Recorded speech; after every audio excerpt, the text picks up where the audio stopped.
Hello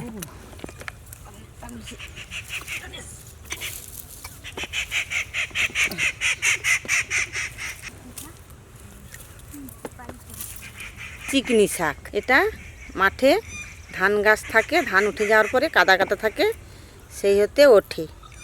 এগুলো রান্না করে খাওয়া হয়। এই শাকটা খুব খেতে সুস্বাদু, ভেজও হয়, নন ভেজও রান্না করা যায়।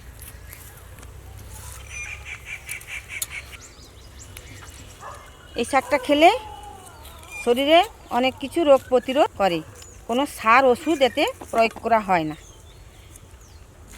একা একা মাঠে ফুটে বেরোয়। আবার যখন মাঠে আবার জল জমে যায় তখন নষ্ট হয়ে যায়।